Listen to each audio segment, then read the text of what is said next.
사람이 필요한 거죠. 그쵸? 이 사람의 니즈를 얻으려면 사람이 필요한 거니까. 유금융권을 가장 쉽게 들어갈 수 있는 팁, 필기 10점입니다. 제일 쉬운 거죠. 네, 안녕하세요. 에쿼스타 포감자 조은희입니다. 자, 오늘은 진짜 오랜만에 금융권 튜토리얼로 왔습니다. 우선 지난번에는 이제 금융권이 좋아하는 인재와 더불어서 전반적인 흐름을 말씀드렸다면 오늘 금융권 튜토리얼 2에서는 1금융권 기준으로 말씀을 드릴 겁니다. 이제 1금융권이 선호하는 인재상 공통적으로 선호하는 부분들, 지난번에 합격했던 합격생들을 기준으로 실제로 그 은행에서 좋아하는 스펙이라던가 뭐 경험이라던가 아니면 특징이라던가 이런 부분들을 좀 알려드릴 거고요. 요 다음번에서는 2금융권도 알려드릴 겁니다. 자, 우선 공통적으로 은행을 준비하시는 분들께서 꼭 알아두셔야 하는 키워드를 먼저 말씀을 드릴게요. 자, 그리고 이제 자소서에 넣으실 키워드들을 꼭 여러분들이 알고 계셔야 되는데, 저희 공부에 여기 있으니까. 자, 마이데이터. 요거 정말 미리미리 준비를 해두시면 좋습니다. 지금 은행은 디지털 바람이 불고 있잖아요. 그래서 실제로 2020년 하반기에 국민은행에서 자, 우리 뭐 어플리케이션에 대한 장점을 말을 해보고 막 PT를 준비를 해보라는 그게 사전 과제로 실제로 이제 나왔었는데 이제 막 반발이 너무 많아가지고 이제 합격한 사람들 기준으로만 이제 면접으로 넣었었는데요. 이 디지털에 대한 고민이 굉장히 깊습니다. 왜냐면 마이데이터 데이터 3법이 이제 통과가 되면서 더 이상 은행 어플은 그냥 은행, 금융, 자산 업무만 보는 게 아닌 거예요. 그냥 쉽게 말씀드리면 이걸 생각하시면 돼요. 그러니까 이 모든 은행들의 자소서에 다 넣으셔야 하는 포인트들인데, 그냥 옛날에는 금융이라는 그 틀 안에 갇혀 있다면 최근에 네이버페이 생각해 보셔도 괜찮을 것 같고요. 카카오페이 생각해 보셔도 좋을 것 같아요. 여러 어떤 포털이라던가 메신저, 커뮤니티에서 실제로 우리가 뭐 지불을 할 때 해당 뭐 네이버페이나 카카오페이를 활용을 하는 것처럼 이제 은행권들도 더 이상 우리는 금융, 결제 수단만 될 수가 없다. 우리는 같이 얘네들한테 같이 뛰어들어서 아예 데이터 산업 그리고 이커머스 쪽까지 뛰어들 것이다 라는 거죠. 한마디로 영역을 굉장히 확대하는 겁니다. 20대 직장인 여성이 실제로 선호할 만한 여러 가지 여러분들의 결제 내역이라던가 선호 데이터 같은 것들을 다 수집해서 아무래도 알고리즘인 거죠. 맞춤형으로 상품 선정을 해주는 겁니다. 여기에서 그러면 많은 분들이 이러세요. 그러면은 뭐 영업점은 더 축소되는 거 아닌가요? 질적인 데이터가 굉장히 중요하죠.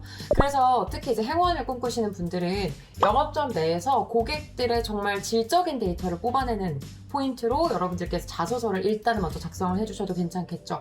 예를 들면 예전에는 그냥 판매를 하는 영업 위주의 행원 역할을 많이 했었다면 최근에는 이제 고객들을 충성 고객을 확보하고 고객의 자산 관리 쪽으로 해서 좀 질적으로 좋은 서비스를 만드는 것뿐만이 아니라 여러분들이 이제 영업점에 가시면 옛날에는 그냥 이 시스템으로 서명하고 이런 것만 했다면 최근에는 이제 뭐 어플리케이션 직접 켜서 뭐 이렇게 하세요라고 해서 이제 뱅킹 앱이랑 행원이랑 같이 협업을 한다라는 구조일까요? 그러면서 고객들이 뭘 원하는지 그리고 고객들이 뭘 불편해하는지 실제로 뱅킹 앱을 사용을 하면서 느끼는 부분들에 대해서 내가 직접적으로 들을 수 있는 유일한 위치인 거잖아요. 그러한 부분들을 실제로 IT 쪽 직원분들이랑 또 같이 협업하고 공유해서 더 완성도 높은 휴먼뱅크를 만들 수 있다라고도 가는 거죠. 그쵸? 그러니까 이런 것들을 또 이제 내 역량으로 가시는 거예요. 왜냐면 그 데이터라는 게 되게 애매한 게 그냥 데이터만으로는 내가 좋아하는 걸 알 수가 없는 거예요. 예를 들면 내가 매번 이번 달에는 물을 구매를 많이 했고 뭐 먹는 걸 구매를 많이 했어. 근데 다음 달에는 내가 다이어트를 할 수도 있는 거고요. 다이어트가 성공을 하면 또 그 다음부터는 미치듯이 먹을 수도 있는 거고요.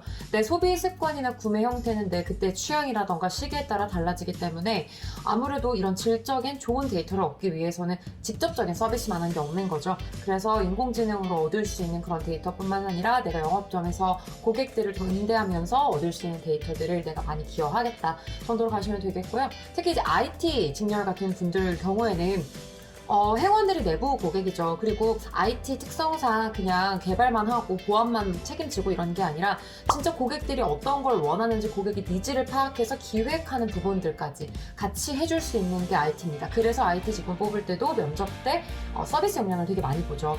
그래서 IT 직군이건 일반 행원이건 그 경계가 크지 않고 그 경계가 조금 모호해질 만큼 서로에 대한 어떤 분야 융합을 원하는 게 최근 은행들의 트렌드고요. 그래서 하나은행이랑 국민은행 같은 경우는 탑시트 같이 보잖아요. 그쵸? 탑시트. 그래서 이 부분들에 대해서도 미리미리 준비를 해주실 필요가 있는 거고요. 자, 그래서 어쨌거나 마이데이터를 활용해서 내가 같이 기획할 수 있는 아이디어를 줄 수 있는 부분들도 있다. 그만큼 고객을 더 가까이 이해하고 고객한테 다가갈 수 있어야 한다. 그리고 특히 시중은행들 같은 경우에는 이자 금리, 이자 수익에 대해서 의존도가 높았다면 최근에는 금리도 굉장히 낮아졌고 그러다 보니까 비이자 수익으로도 이제 포커스를 맞추고 있습니다. 그래서 고객의 자산 관리라던가 아니면 각종 상품들, 뭐 보험 상품들부터 시작해서 영업점에서 실제로 다루는 상품들의 개수가 늘어나고 있고요. 지난번에 하나은행이나 우리은행 같은 경우는 상품에 관련된 그런 상식들을 필기에서도 출제를 많이 했죠. 그래서 상품에 대한 이해들도 굉장히 많이 필요한 상황이죠. 한마디로 휴먼터치는 마이데이터.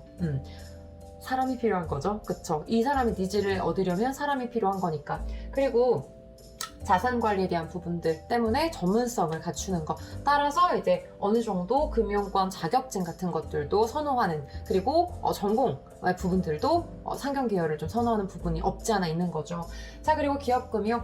실제로 기업들은 이제 리테일 금융, 그냥 일반적인 소비, 개인 금융 같은 경우에는 이자 수익이 높지 않고 비이자 수익으로도 많이 전환하고 있는 추세이기 때문에 개인 금융에 있어서는 자산 관리에 대한 포인트가 높아지고요. 그리고 상품에 대한 다양성이 높아지는 거고, 이 밖에는 기업금융. 기업금융에 대한 포커스도 굉장히 중요하기 때문에 재무나 회계에 관련된 자격증들도 되게 많이 요구하고 있습니다. 그래서 특히 IBK 같은 경우는 특히 기업금융에 맞는 재무회계에 대한 부분을 원래 되게 좋아했었는데요. 최근 2020년 하반기 기준으로는 채용 당시에 금융 전문이랑 금융 일반으로 나누어서 금융 전문은 경력직, 금융 일반은 신입으로 해서 이제 나눴고요. 재무회계를 금융 전문에서 봤기 때문에 금융 일반에서는 실제로 재무회계에 대한 포인트가 많이 나오진 않았습니다. 아마 이번에도 그럴 것으로 예상을 하고 있는데 채용 전형은 매번 바뀌기 때문에 계속 주목해서 봐야 하고요. 그 부분은 뭐 또 저도 역시 열심히 보면서 이렇게 전달을 해드릴 겁니다. 그리고 실제로 최근 IBK랑 NH금융은행이 굉장히 바쁩니다. 국책은행이기 때문에 코로나 대출이 어마어마하거든요. 그러다 보니 신속하고 친절한 서비스 더 많이 요구하고 있고요. 그래서 서비스 용량을 더 많이 본다라는 거 생각해 주시면 좋을 것 같습니다. 그리고 NH농협은행 같은 경우는 디지털 금융을 워낙 선도하고 있기 때문에 이 부분에 대한 관심, 마이데이터를 앞으로 어떤 식으로 좀 더 활용하면 좋을지에 대한 아이디어나 인사이트 같은 것들이 실제로 면접이나 자소서에 많이 들어가면 좋겠죠. 자, 그리고 실제로 NH농협은 투자자산운용사나 이제 신용분석사 같은 자격증을 지난번에는 우대를 했지만 이번에는 신용분석사만 우대를 한 편입니다. 기업금융을 생각하는 거죠. 이 자격증들, 은행별로 선호하는 자격증들이나 자격증 종류, 그리고 이 자격증을 어떻게 취득하는지에 대해서는 제가 금융권 튜토리얼 3로 찾아뵙도록 할게요. 자, 그 다음 시중은행은 블라인드가 아니기 때문에 서류에서는, 면접에서는 블라인드이기 때문에 모든 은행들의 면접 질문들은 동일합니다. NCS를 기반으로 한 구조화 면접. 이 부분도 제가 구조화 면접 튜토리얼로 올려볼 거고요. 그리고 해커스잡에 있는 면접의 기술 참고하시면 이 면접 기술들은 충분히 이해를 하실 수 있을 겁니다. 자, 일단 신한부터 볼게요. 신한이 아무래도 조금 경계가 있죠. 나이도 없지 않아 보는 편이기도 하고요. 그래서 이 부분은 제가 합격했던 친구들을 기준으로 제가 딱 짚어드릴게요.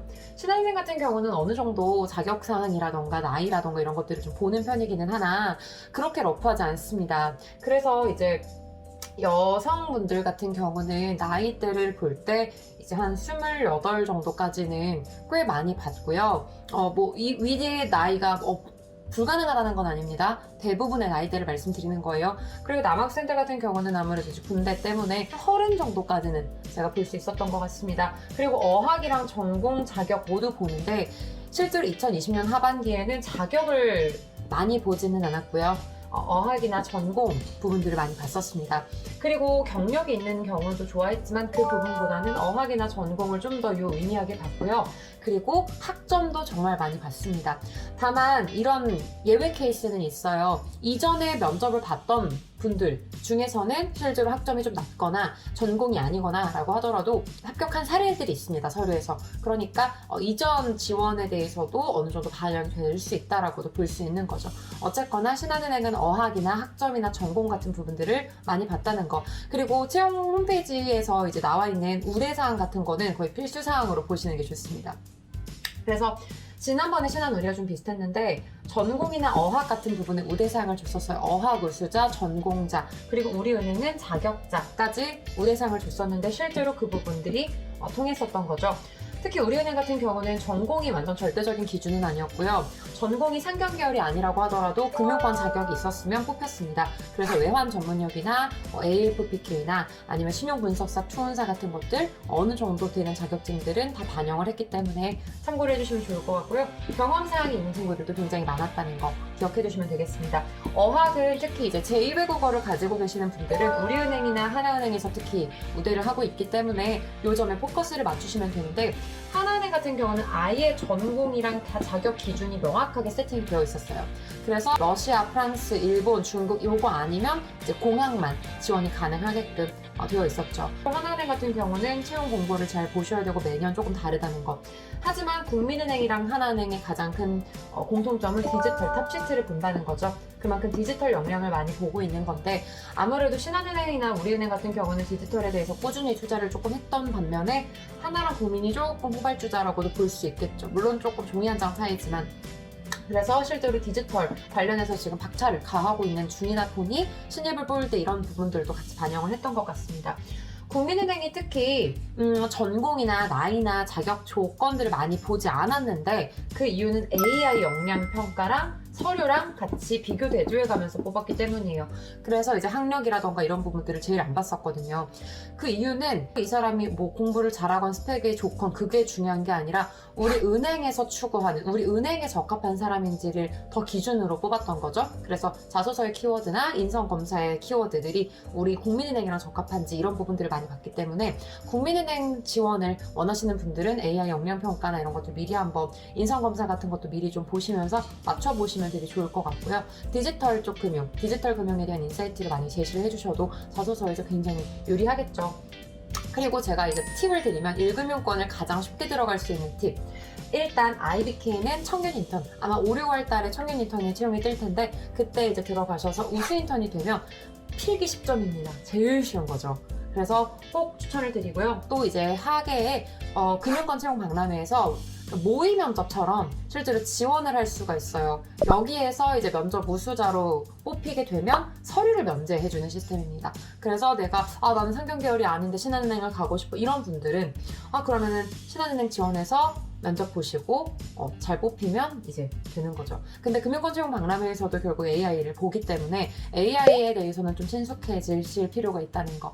그거는 해커스잡에 제가 AI 면접, AI 역량 평가에 대해서 완벽하게 좀 정리를 해놓은 인강이 있으니까 그것도 한번 참고를 해주시고 또 면접의 기술에도 AI 관련된 키워드 있으니까 그런 것도 참고해 주시면 되겠습니다. 아시겠죠? 자, 그러면 다음번에는 이금융권으로 찾아오도록 하겠습니다. 앞으로 은행권 취업에 대해서 너무 겁먹지 마시고 영업점이 준다고 해서 행원이 무조건 비전이 없는 건 아닙니다. 그만큼 더 전문성을 갖추는 거니까 저는 더 강력 추천을 드리고 있거든요. 하반기에 특히 이제 쓰나미로 몰려올 거니까 미리미리 해커스잡 그리고 해커스 금융에서 준비를 해주시면 충분할 것 같습니다. 수고하셨습니다.